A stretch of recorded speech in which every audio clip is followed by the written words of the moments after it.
à tous, c'est Hugo et on se retrouve pour une nouvelle vidéo sur Principle. Dans cette vidéo, on va aborder les components. J'avais déjà fait une vidéo sur les components par le passé, mais cette fois-ci, on va approfondir un petit peu plus le sujet. En fait, ce que je vous avais pas dit sur les components, c'est que vous pouvez faire des components en cascade. C'est-à-dire que vous allez pouvoir faire des components dans des components et des components dans des components dans des components. Bref, je vais pas vous faire toutes les étapes, mais vous allez pouvoir en mettre les uns à la suite des autres, un petit peu comme les symboles dans Sketch, ce qui va vous permettre de faire des choses plutôt complexes au niveau des micro-interactions. Pour vous expliquer tout ça, on va faire un petit exercice pratique dans lequel on va en fait créer tout simplement un menu déroulant avec des sous-parties. Donc vous avez tous déjà vu un menu déroulant, comment ça fonctionne. Et ben on va créer ça. On se retrouve donc dans Principle, mais c'est pas là qu'on va démarrer ce tutoriel, parce qu'en fait la première chose à faire, ça va être de télécharger le document Sketch que je vous ai linké dans la description. Donc vous allez télécharger ce document. Là, moi, il est sur mon bureau. Vous l'ouvrez dans Sketch. Une fois qu'il est ouvert, on va pas s'attarder là-dessus. Vous allez juste retourner dans Principle. Donc voilà, hop. Et vous allez importer ce document. Donc voilà, là vous faites Import Page, vous laissez en 2 fois, vous laissez les paramètres par défaut, et le document est importé dans Principle. Une fois que ça c'est fait, on va commencer par la toute première interaction, ça va être de créer l'effet Hover, donc l'effet au survol. Donc vous allez sélectionner en fait ce tout premier élément qui s'appelle état normal, et vous allez en faire un component.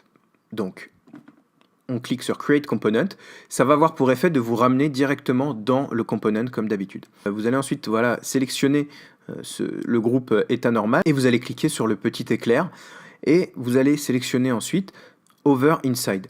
Vous allez diriger la flèche vers l'intérieur et comme je vous avais déjà expliqué dans la vidéo précédente, ça va avoir pour effet de dupliquer l'élément. Donc là je lâche et ça duplique l'élément. Ensuite, une fois que c'est dupliqué, vous n'en avez plus besoin de ce truc là. Donc vous allez pouvoir éliminer le deuxième groupe de l'artboard. Et là vous allez retourner en cliquant sur Back to Instance dans l'artboard principal et vous allez sélectionner l'état, le groupe état over. Donc là vous allez faire POMX, hop, et vous allez sélectionner le component que vous venez de créer et vous allez double-cliquer dessus pour retourner dedans. Ensuite vous allez sélectionner le deuxième état et vous allez coller l'état over dedans. Donc là il faut un peu le recaler, hop, parce qu'il s'est collé un peu n'importe où. Donc vous le collez, vous le recalez, et vous avez créé déjà l'état over. Maintenant, ce qui manque, c'est qu'il faut lui dire ce qui se passe quand vous sortez la souris du menu. Donc vous allez cliquer sur le petit éclair et vous allez mettre over outside, et ça va être donc un retour à l'état initial. Donc là, on va voir un peu ce que ça donne. Vous voyez que on a un état over. On va donc continuer à détailler cette interaction-là avec l'état cliqué. Donc, on va prendre cet état cliqué avec commande X. Hop, on retourne dans le premier component. Et là, on va mettre une interaction sur ce deuxième état. On va lui mettre une interaction tap. Donc, hop, là je fais ça, je le remets vers l'intérieur. Ça va le dupliquer comme d'habitude, je ne vous réexplique pas. On supprime celui-là. On recolle avec CTRL-V l'état cliqué, et voilà ce que ça donne. Donc là on va lui remettre de la même manière que tout à l'heure un état, on va le faire revenir à l'état précédent avec une interaction tap dans l'autre sens, voilà, et on va voir ce que ça donne. Donc là voilà, en over, et quand on clique il se passe ça, et quand on reclique ça revient au début, et quand on sort la souris ça ressort, voilà. Sauf que bon, évidemment, nous, ce qui nous intéresse, c'est d'avoir un menu qui sort. Donc, on va couper l'élément menu, le groupe qui s'appelle menu. On va faire POMX, hop. Je retourne à l'intérieur. Et je vais donc le coller dans le truc numéro 3, dans l'artboard numéro 3. Là, je vais le recaler un peu comme ça. Et normalement, ça devrait avoir marché. Donc là, vous voyez, je clique et j'obtiens ce petit menu qui descend. Bon, là c'est un peu moche, du coup c'est pas animé, et c'est pas le but quand même. Principle, on l'utilise parce que on a envie un peu de faire des belles animations, des trucs sympathiques. Donc là, ce qu'on va faire en fait, c'est qu'on va créer une animation. Donc pour ce faire, on va reprendre ce truc-là, on va le dupliquer ici, on va le mettre un peu en haut comme ça, et on va mettre son opacité à 0. Ensuite, c'est mieux si on le met en dessous quand même. Tac, donc là aussi, on va le mettre en dessous. Hop. Et là, vous allez avoir une belle animation sympa. Donc, c'est hyper basique, mais ça se fait, vous voyez, en 2 secondes. Donc, il suffit de dupliquer l'élément et de le remettre dans l'artboard d'après pour obtenir ce petit effet très sympathique. On va donc maintenant retourner dans le component pour finir la 3e étape de ce menu déroulant. Donc, vous allez double-cliquer sur le component sur lequel on travaille depuis tout à l'heure. Hop. Une fois qu'on est dedans, là, vous allez sélectionner la première cellule des options.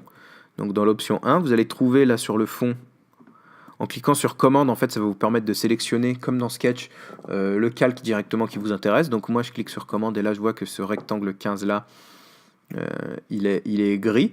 Donc je vais mettre son opacité à 0. Hop, voilà.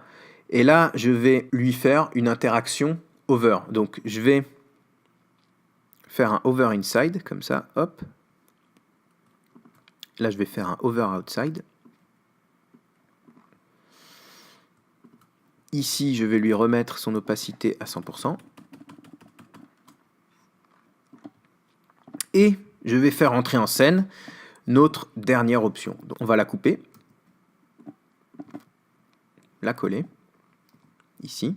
Bon, du coup, il l'a collé absolument n'importe où, donc faites bien attention à sélectionner l'endroit où vous voulez coller comme ça avant. Hop, là comme ça il va vous la coller directement dessus. On n'a pas besoin de ça pour l'instant. Et là, voilà, donc hop, j'ai donc ces options ici. Maintenant, comme tout à l'heure, vous allez voir qu'on fait ça, on passe l'option 1 et ça apparaît un peu comme un cheveu sur la soupe. Nous, on voudrait l'animer. Donc, de la même manière que tout à l'heure, nous allons copier cet élément-là, le coller dans l'artboard d'avant, juste à côté. On va le décaler un peu, tac, tac, comme ça, là. On va baisser son opacité. On la met à 0. Et là, on va checker ce que ça fait. Voilà.